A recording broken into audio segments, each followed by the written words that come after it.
Hi, my name is Dr. Scott Young, and today we're going to do the 6th of the series called Hope in the Last Days, and this one is the Mid-Tribulation, the rapture of a new group of people, the 144,000 and chosen, coming right up.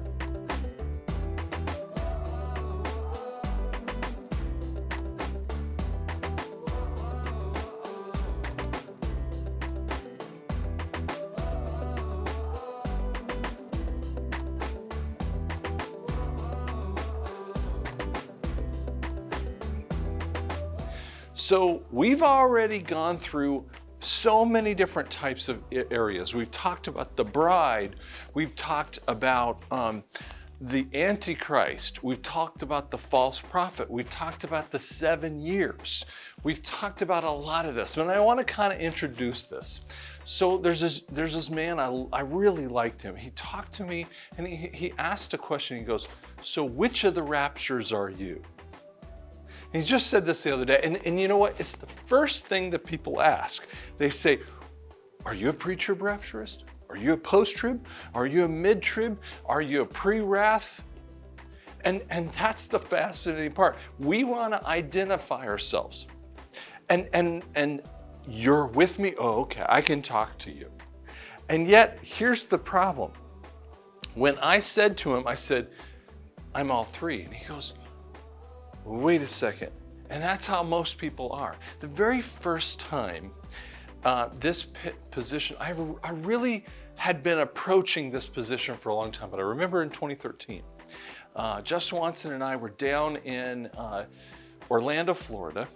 He's got the Plan Bible Ministries. So God had told me, and I mentioned this before, he told me, go down there, take him down there, and he's getting a chance to be in front of could have been 60 people, but there more likely was going to be a couple hundred people. And as the room started filling up, I am praying in the Spirit. I mean, I'm praying over him because he's kind of getting sick at this moment.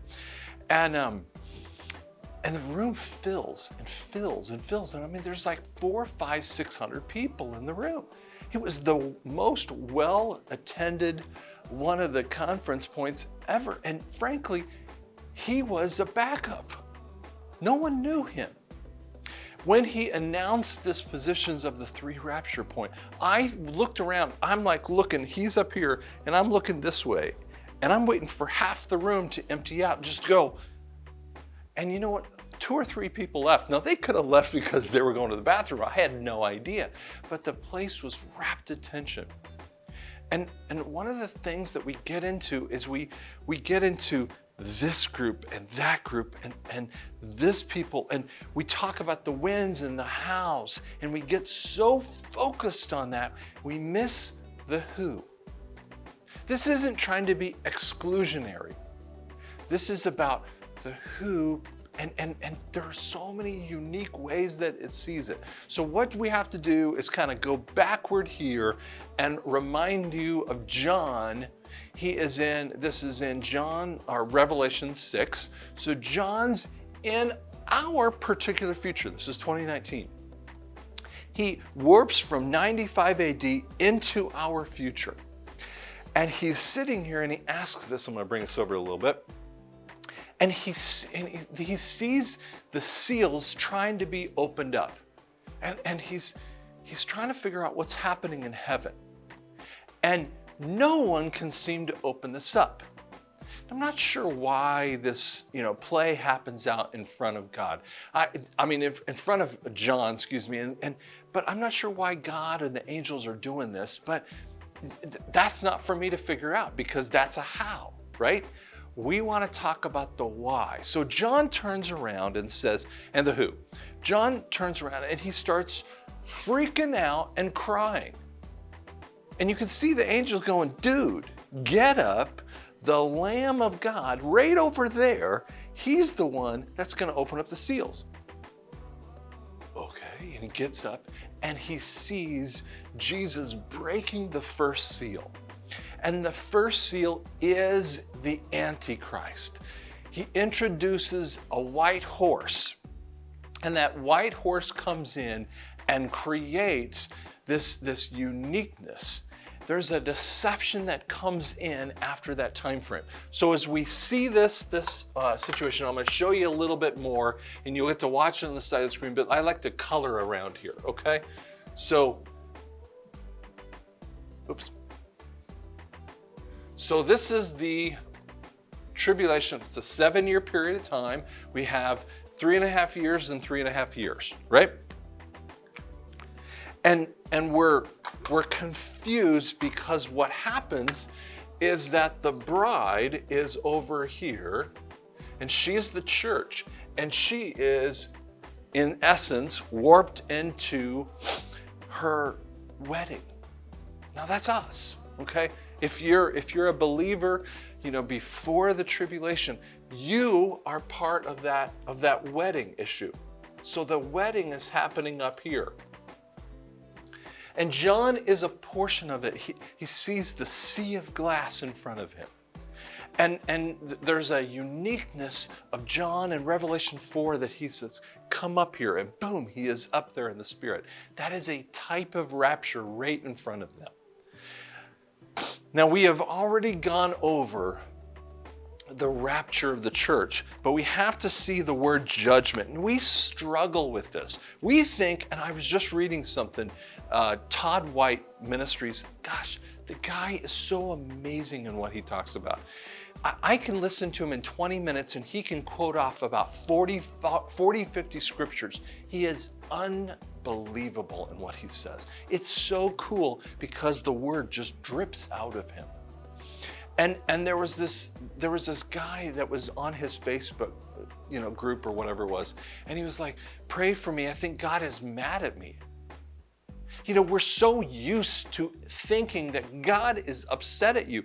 He is not upset at you. He has already judged the world, but you have to accept the grace that's coming, the grace that is there, the grace that has already been there. In Hebrews, it says he's the same today, yesterday, and tomorrow. Do you understand? He's already figured it out. And so when we talk about judgment, what's happening to the bride is the Bema seat judgment. I want you to realize what this is. We've already been judged in our sin. We've already been translated into that spirit body. He has judged and just made a decision over you and said, you're okay. What is he gonna do in heaven to talk about the sin? If grace is taking that sin and putting it as far as the east is from the west, what are we gonna do up in heaven? There's arguments in the church, and there are a couple books that you can look at that does this, but I don't really want to get into this because we'll go over those a little bit later. But the reality is that you're not going to be in heaven at this Bema seat thinking, okay, I did everything wrong. Look at all the bad things, and look at this, and be upset about it. Jesus is not upset at you. He's already done it in the Spirit. Do you want to operate in the Spirit? When you're operating in the Spirit, can you sin? The answer is no.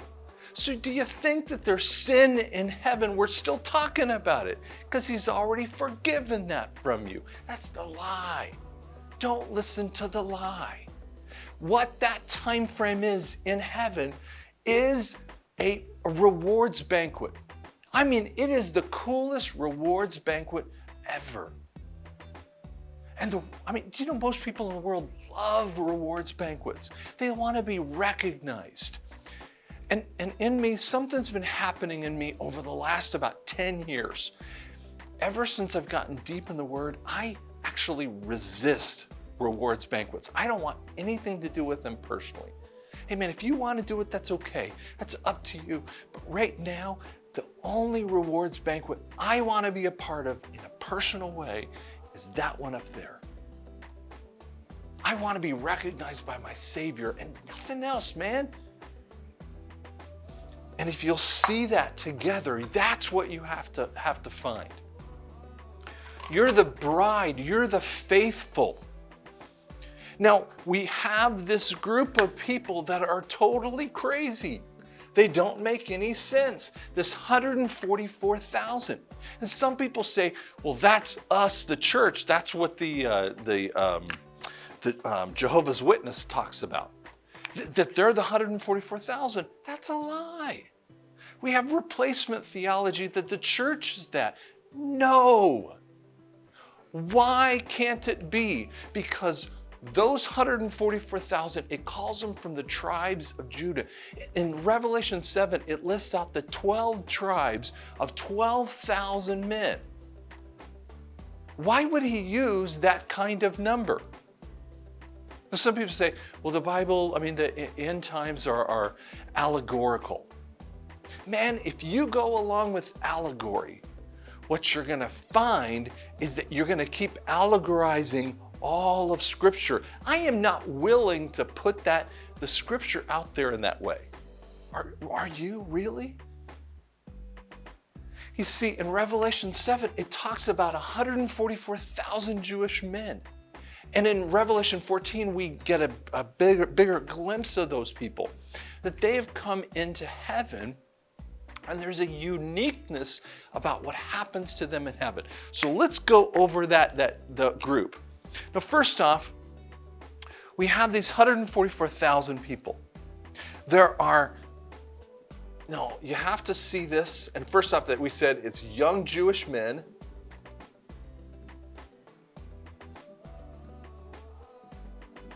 Okay? And that they've never had sex with a woman.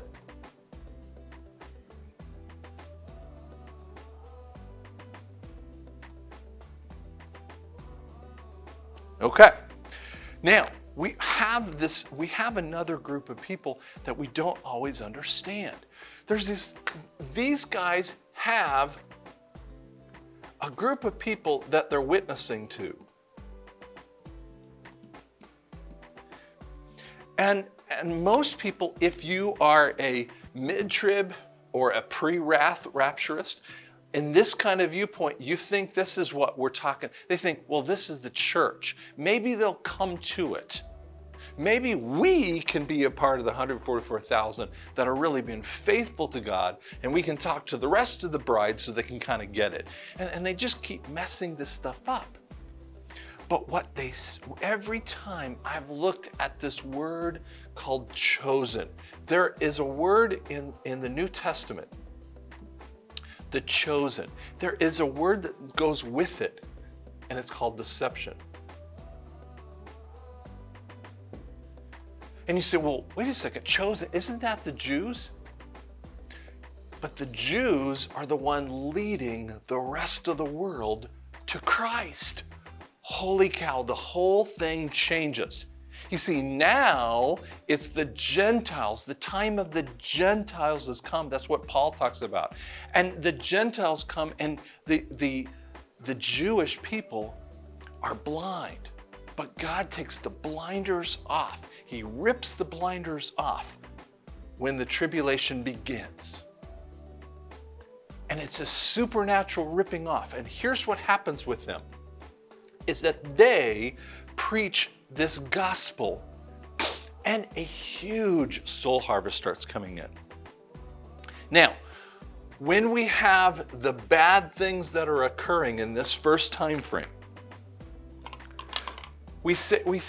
most people think that this is supposed to be a peaceful time frame. But I beg to differ. Why? Why would I do that when most people want to say it's a peaceful time frame? Now, most people, I'm talking about the mid-tribbers or that pre-wrath group that want to say it's a peaceful time frame. But here's how it's not. First off, if you're trying to answer this group, and we'll flip over to this next slide here with that first half of the 144,000 and chosen. You see, in this time frame, with these first few seals open up, and there's inflation, but it doesn't take care of the luxuries. There's war, there's death. Do you think it really is gonna be perfect? Like Adam and Eve level kind of stuff. Yes, the Antichrist comes down here and declares a peace treaty with many, Daniel 9:27, for the Jews, but it's only for the Jews. The rest of the world are not going to get off on that, because he comes to conquer. If he comes to conquer, he's going to start it. So this is not going to be peaceful. The second reason that it's not peaceful is that the bride is already gone. You say, well, that's a circular argument because I don't believe the bride's going to be gone, but I've already proven that, and we'll get back to that one in a second. But the bride is gone. That means 700 million Christians around the world, and again, argue with me about 300,000, argue with me about 800,000, pick your number, okay? And we talked about the reason for that, and I'll just briefly give that to you. If the world has 7-8 billion people, and Barna survey states that as many as 9% of the church or Americans are Christians, so let's just do the basic math. About 10% is 700 million people of 7 billion. I mean, so again, you might say, oh, what it was 778 million. I don't know exact number. But if in World War I, 30 million people die, World War II, 60 to 70 million people die, and the maps of the world completely get destroyed. Today, Midway, this movie Midway in November, comes out, and it's just an amazing movie. Man, World War II changed everything from science to technology to all kinds of areas. And just 70 million people, and it sounds, I'm not trying to belittle that, but 10% of the number disappear from the planet. Now they're destroyed, obviously, but 10% of the number leaves the planet in death over a about 12-year period of time, and it destroys the planet. But 700 million people, or 10 times that number, leave the planet in this type of time frame, in a blink of an eye. And it doesn't mess up the world? I mean, if you just walked around the city of Tulsa, which is around 900,000 people, 90,000 people disappear from the planet. Denver, one of my favorite cities. Denver has, I don't know, 2.5 million. So let's just say 2.5 million. That's 250,000 people who are just gone. America, that has 300 million, has 30 million people who have simply disappeared. And so what happens in this time frame, of course there's going to be inflation. Of course, economic chaos.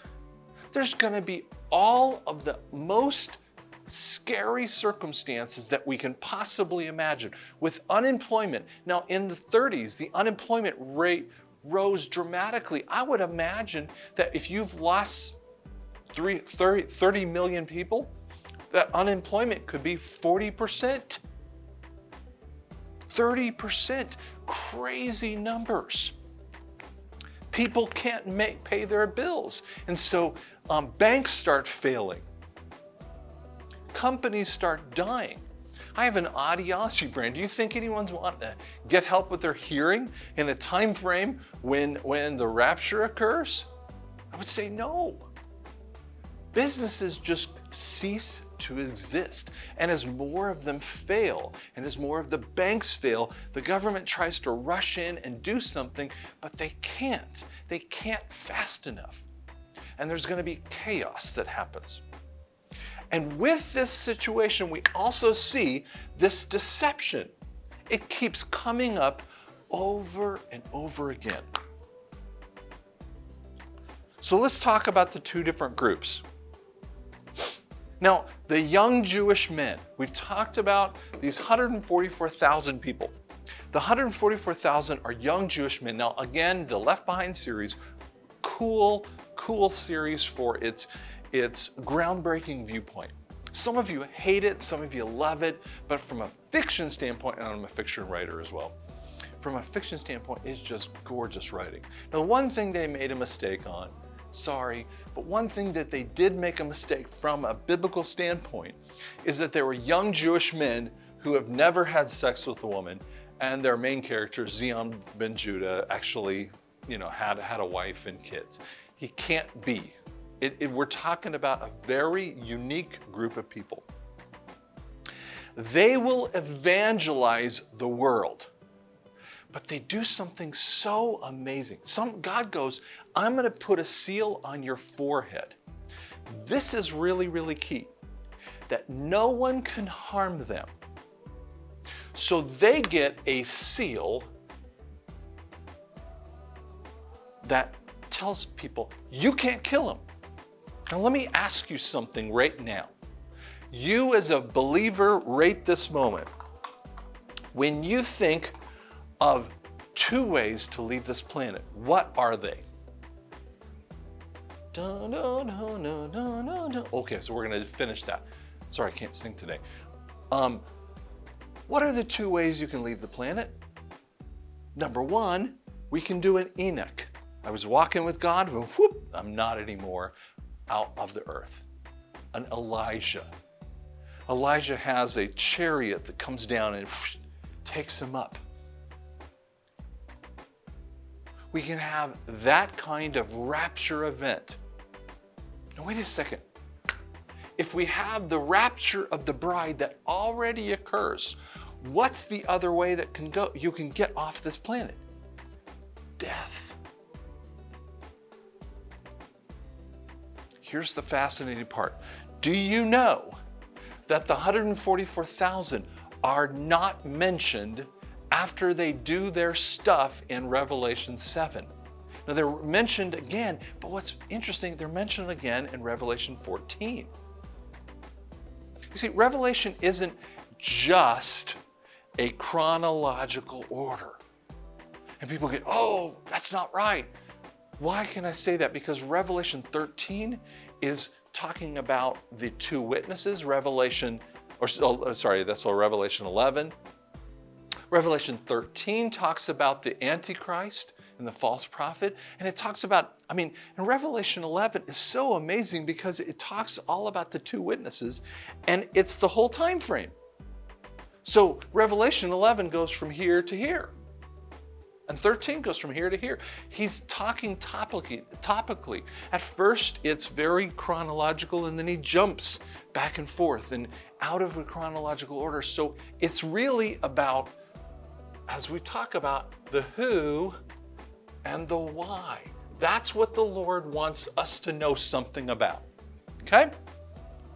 Now, if you're sealed on your forehead and the bride has already been raptured from this earth, and there's only one rapture, how can those people be gone from the earth? And some people say, well, they were martyred. No, they can't be martyred. No, there is a group of people over here that more specifically the martyrs will come from. Okay? The martyrs will absolutely happen from this group and a little bit from this first time frame. But wait, the 144,000 are sealed in the forehead that they can't be hurt. How do they get off the planet? We'll hit that one up. They evangelize a group of people that I call the chosen. Where do you get this chosen thing? You keep coming back to this crazy stuff, Scott. Revelation 17:14 says Jesus is on his white horse. This is when he's coming back to the planet. Jesus is on his white horse, and he's coming back with his called, chosen, and faithful. The kaleo, the ekletos, the pistos. What? That's 3 separate Greek words. Why would he use 3 separate Greek words? It's because it's 3 separate groups. So what are the chosen? Where do we get this? Now I'm going to tell you about this, and then we'll flip over to Luke 12:47 and 48. Who are the chosen? They don't know anything. I'll explain that in a second. These people, we know people today that, maybe they go to church. Maybe they've been walking around and kind of agnostic. Maybe they're just playing life. I just don't want to focus on God right now. I just don't want to deal with Him. You know people like that. I do too. And we ask ourselves this question, what is going to happen? Well, when things get thrust in front of their forehead, they're like, bam, everything's happening. Guess what you would have? You have deception because you don't know the truth. Where do we get the truth? We talked about it from 2 Thessalonians. 2 Thessalonians says you can only get the truth from the Word. So if the truth comes from the Word, how do we know things are happening? We have to know from the only thing that happens. This is anti-Word people. They don't know jack. Make sense? If lie and deception are in part of it, they're not part of the Word. The Word is the truth. Do you see that kind of equation there?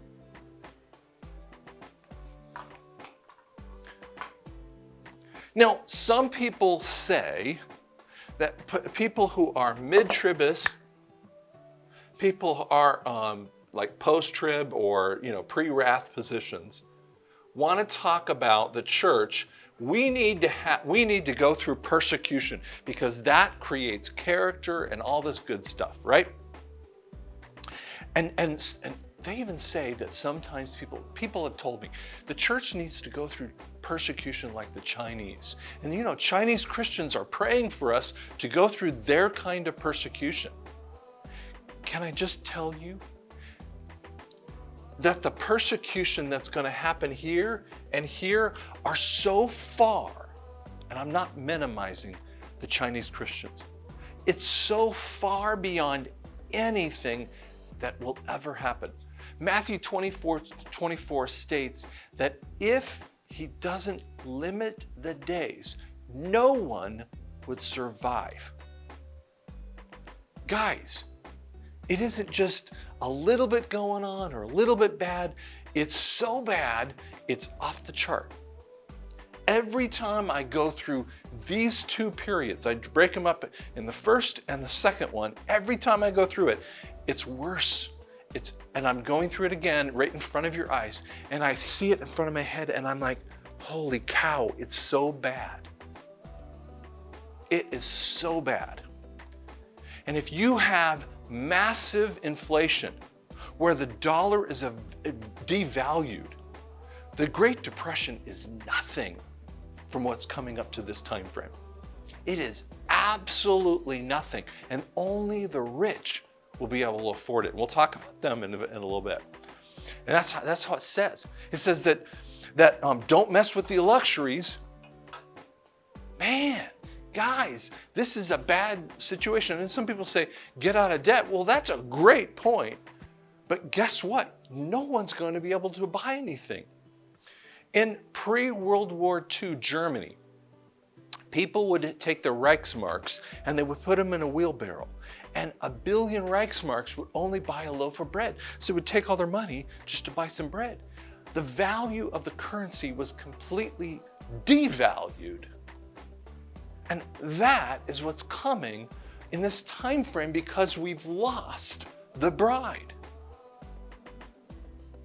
Now, when the 144,000 are sealed, they can't die. They create the most huge outpouring to a people that don't know what the heck is going on. Let's flip that forward. So, open your Bibles. I keep telling you, open up your Bibles. Luke 12:48. These slaves, these servants, it's not slave in a bad way. They're doulos. These are people of God. Because if you read through, gosh, you guys got to read.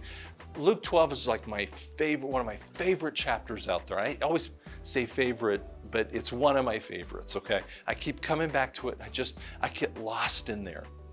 Luke 12:35 is talking about the faithful servants.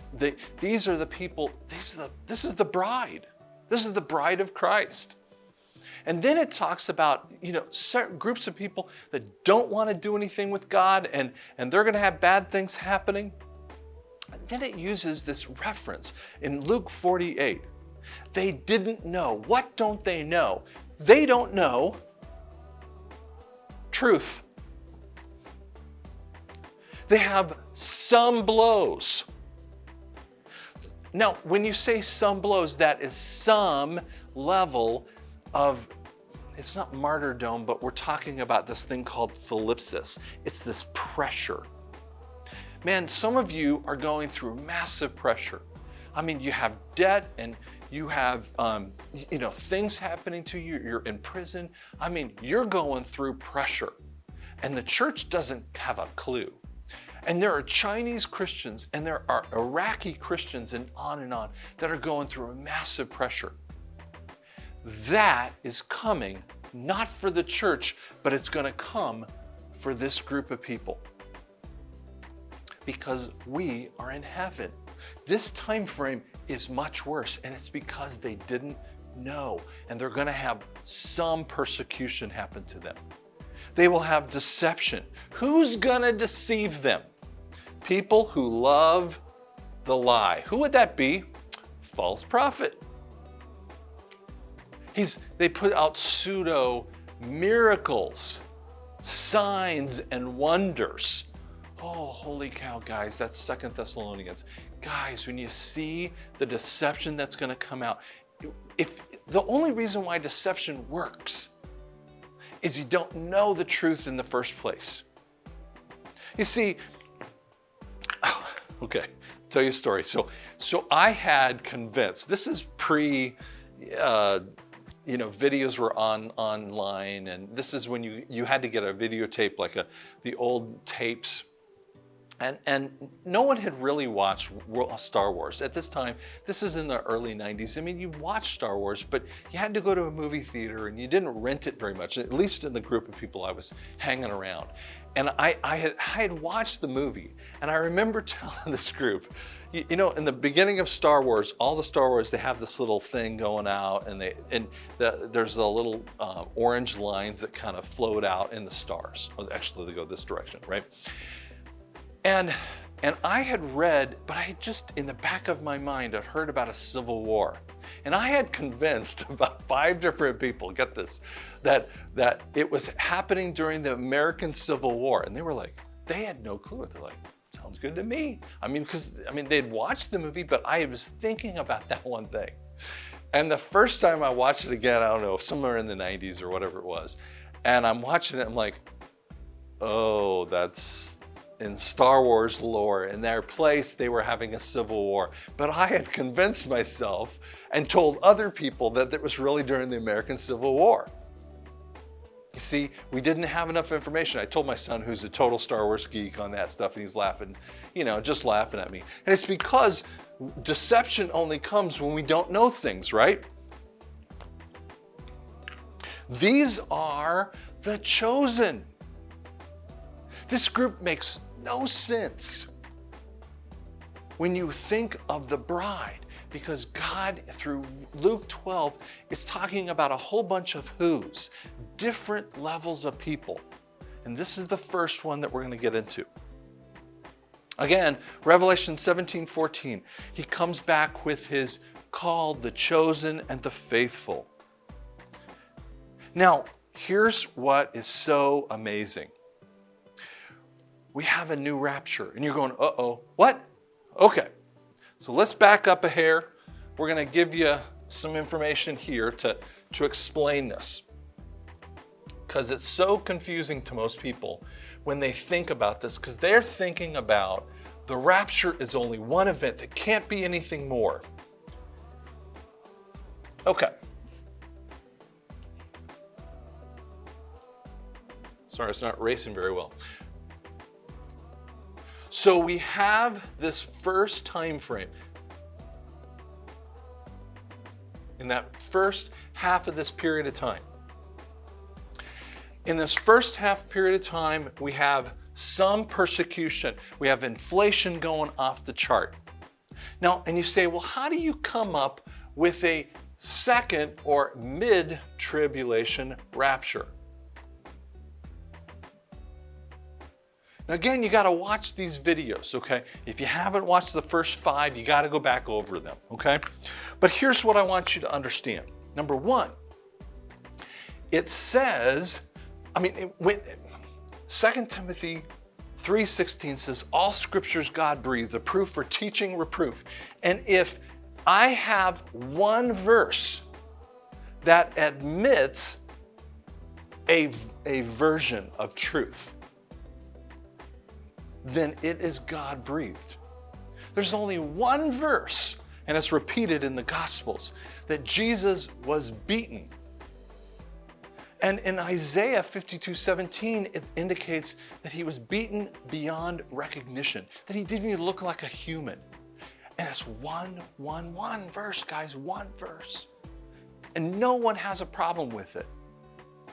And when you don't have a problem with it, you don't have a problem with it, you know why? Because it's not even controversial. Even people who are unbelievers, agnostics, don't have a problem with Jesus being beaten. But it was only one verse that proves it. And so if I could give you one verse in there, I'm going to give you some. You're going to see them up on the screen there. 2 Peter 2:7 through 9. It rescues people out of the day of judgment. Oh my gosh, guys, that is seeing out of the day. Now, some people say, well, out of the day, what's out of the day? So they use it for different things. But the reality is, this is a mid-tribulation rapture one. I'm going to skip over the second one because we're going to look at Luke 12:38. Remember I told you Luke 12? If he comes in the middle of the night or even in the dawn. He's talking about 2 time frames. If he comes. And he's not saying like, I hope he comes, I'm not sure, he might come. He's saying about the reality that he is going to come. But let's look at Revelation 7 verse 9. So I'm going to pull on my glasses here a second. Kind of bear with me for a minute while I pull up Revelation 7 verse 9. This was one of the craziest verses for me. Now it says, after this I looked, and there was a vast multitude of every nation, tribe, language, people, which no one could number, standing before the throne, before the Lamb. They were robed in white with palm branches on their hands. Now, some people try to say that this is the martyrs. Wrong. Martyrs are someplace later, okay? Why do I say wrong to that? Because it says, after this, I looked. Well, wait a second. In English, if I said after this, I went to the store, and after that, I went to out to eat, for instance, right? You're indicating it's a time displacement. It's looking backward in time. So it says, after this I looked. Well, what the heck is after this? Well, it means right before that. Right before that is the 144,000. And suddenly we're in heaven. Like, what happened?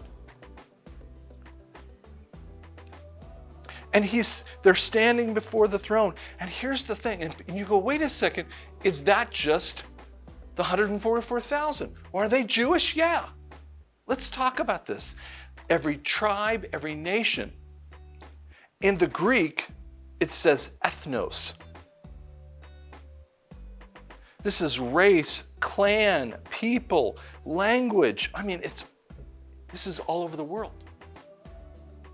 See, Revelation 7 is one of the most difficult to understand if you believe in just a pre-trib rapture. If you believe in a post-trib. But those who have this viewpoint of a mid-trib rapture see Revelation 7 and they see it in this way. Wait a second, we've got this idea of of this group of people leaving the planet. Well, maybe it's the bride. That's why we get this idea. We think, well, wait a second, the bride's got to be here through that time frame. No, the bride's up doing her job. She is getting married. She has an important job. This group of people, this chosen, that's not Jewish people. You know, it says they were chosen from the foundation of the earth. My son is precious to me. But if my son does something really bad, does it take away his sonship in my life? It doesn't. He still is chosen. These people who don't know do things deserving of blows, have some blows. You're like, they're going to have persecution because of the time in which they live. This is definitely not a pre-rapture issue. You can't say that.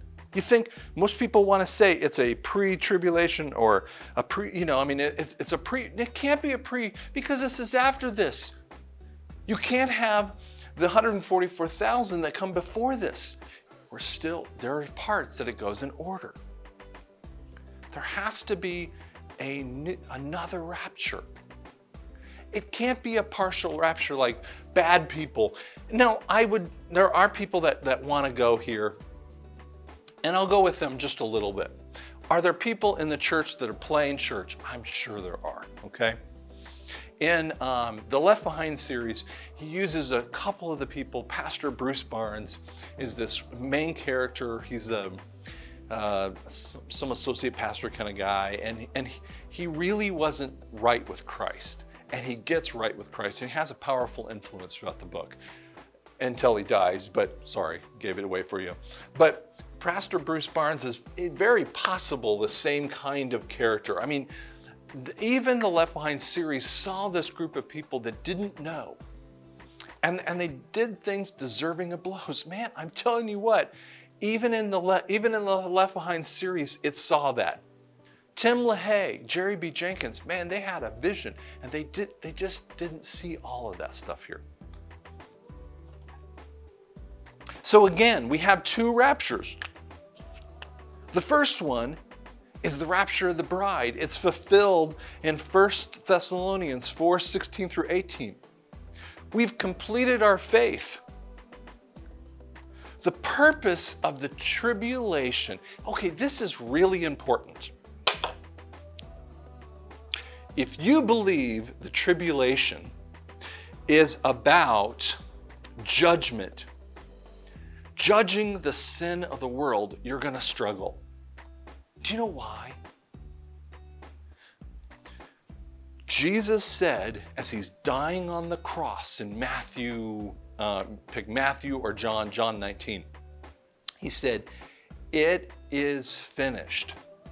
And some people go, well, he just finished. He finished the conversation of sin. Now, we who want to believe in the lie are not going along with him.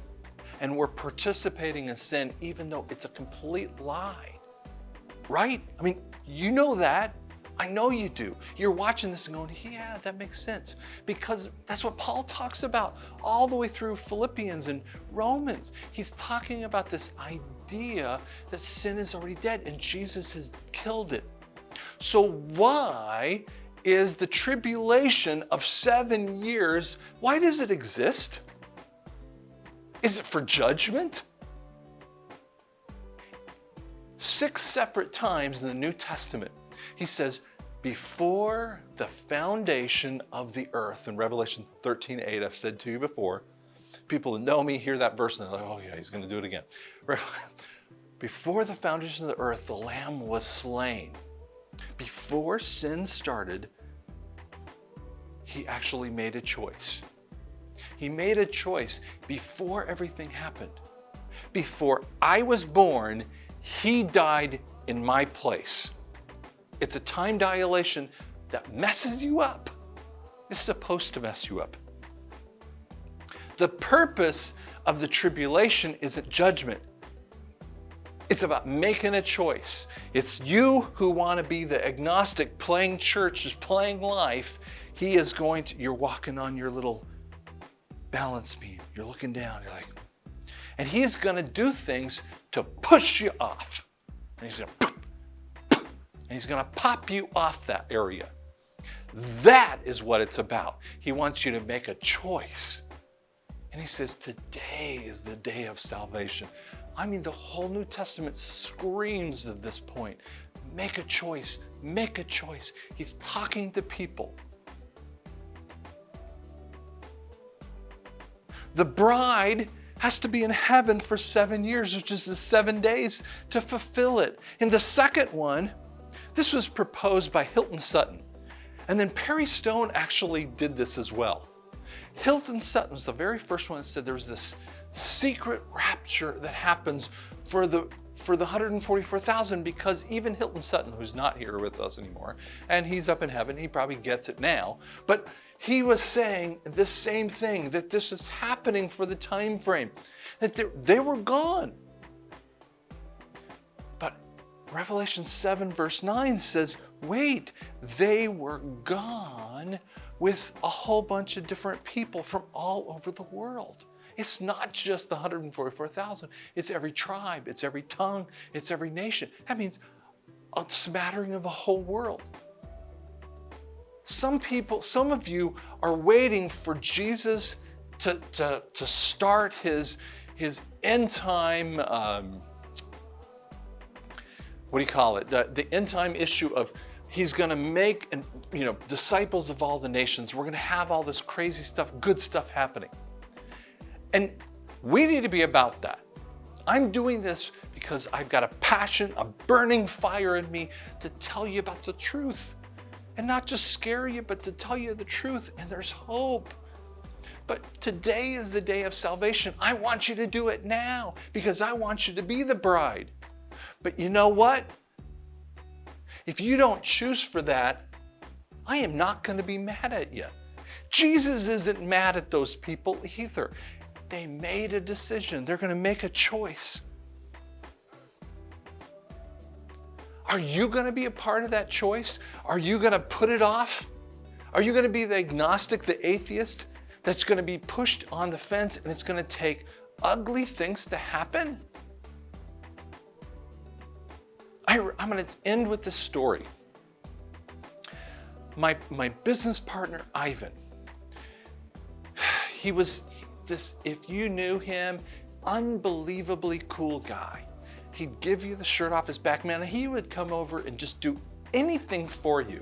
He was technically so amazing. I mean, he could build anything, fix anything, just a cool guy.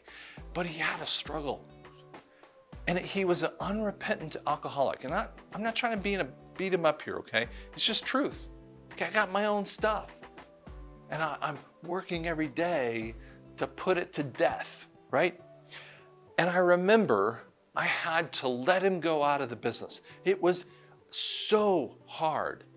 Tears flowed for literally years. And I remember I was talking to a prison. I'm waiting for the people to come by because as hearing solution centers, we actually have prisoners that come to our office. And I'm waiting for the nursing staff to talk to me. And I see this guy out there and he's brushing on the lawn and he's got his rake and he's kind of taking care of things. And I remember this very clearly. And I was like, God, if it takes him going to prison so that he can get right with God and get off of alcohol. My wife was like horrified that I said this. And I wasn't trying to place that thing over him. But Ivan died in 2012. In July of 2012. I mean, he couldn't make it. And I was just like, anything, God, anything. Get him to his pit. And if there are people out there in your life that you are so frustrated with, your wife, your husband, a daughter, a mom, whoever that might be, The tribulation period is about people. It's about the who and it's about the why, so that they can come to a saving knowledge. I've asked myself this question.